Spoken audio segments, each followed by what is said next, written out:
কিছুদিন আগে Oppoর পক্ষ থেকে একটি স্মার্টফোন লঞ্চ করা হয়েছিল Oppo A54। তো বর্তমানে তারা আরেকটি ব্র্যান্ড নিউ স্মার্টফোন লঞ্চ করতে চলেছে Oppo A55। Hey guys, welcome to update YouTube channel. আজকে আমি কথা বলবো Oppo A55 এই ফোনটিকে নিয়ে। এই ফোনটিতে থাকছে 50 মেগাপিক্সেল ট্রিপল ক্যামেরা সেটআপ, এছাড়াও থাকছে 5000 mAh এর পাওয়ারফুল ব্যাটারি। তো আপনাদের মাঝে আমি আজকে এই ভিডিওতে জানিয়ে দেব এই ফোনটির ফুল স্পেসিফিকেশন, বাংলাদেশে এই ফোনটির প্রাইস, বাংলাদেশে এই ফোনটি কবে পাওয়া যাবে। তো আপনারা অবশ্যই ভিডিওটি প্রথম থেকে শেষ অবধি দেখবেন, আশা করি ভিডিওটিকেও মিস করবেন না।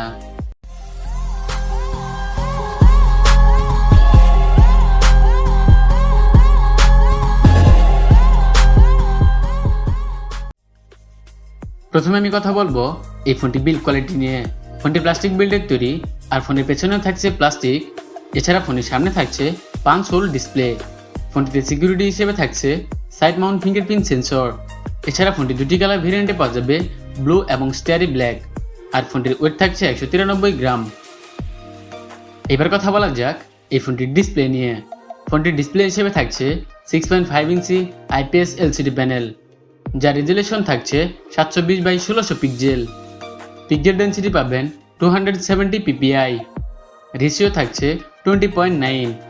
এছাড়া স্ক্রিন টু বডি রেশিও থাকছে 82.6%।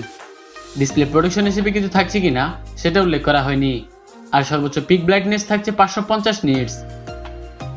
এবার কথা বলা যাক এই ফোনটি পারফরমেন্স নিয়ে।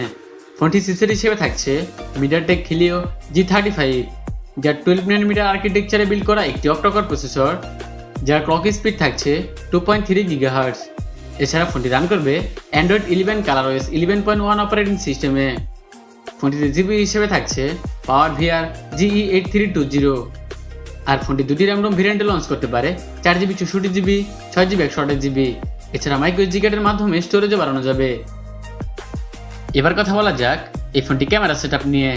ফোনটির পেছনে থাকছে ট্রিপল ক্যামেরা সেটআপ, যার প্রাইমারিতে থাকছে 50 মেগাপিক্সেল। এছাড়া রয়েছে 2 মেগাপিক্সেল মাইক্রো সেন্সর লেন্স এবং 2 মেগাপিক্সেল ডেপথ সেন্সর। এছাড়া ফোনের সামনে থাকছে 16 মেগাপিক্সেল সেলফি ক্যামেরা। এই ফোনটির পেছনে ক্যামেরাতে সর্বোচ্চ 1080p 30 fps ভিডিও রেকর্ড করা যাবে, যার সাথে থাকছে EIS। আর এই ফোনটির সামনে ক্যামেরাতেও সর্বোচ্চ 1080p 30 fps ভিডিও রেকর্ড করা যাবে, কিন্তু এর সাথে থাকছে না কোনো EIS। এবার কথা বলবো এই ফোনটি ব্যাটারি নিয়ে। ফোনটি ব্যাটারি হিসেবে থাকছে 5000 mAh এর ব্যাটারি, যার সাথে থাকছে 18 ওয়াটের একটি ফাস্ট চার্জার। আর 18 ওয়াটের ফাস্ট চার্জার দিয়ে এই ফোনটি ফুল চার্জ করতে প্রায় 2 ঘন্টা 10 মিনিটের মতো সময় লাগতে পারে। এবার জানিয়ে দেওয়া যাক বাংলাদেশে এই ফোনটি কবে পাওয়া যাবে এবং বাংলাদেশে এই ফোনটির প্রাইস সম্পর্কে। এই ফোনটির লঞ্চ ডেট সম্পর্কে কিছু জানা যায়নি।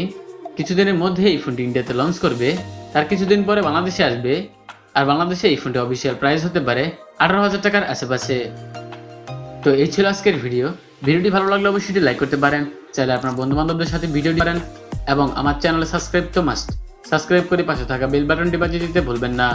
গাড়ি এবং বাইক চালানোর সময় ফোনে কথা বলা থেকে বিরত থাকবেন।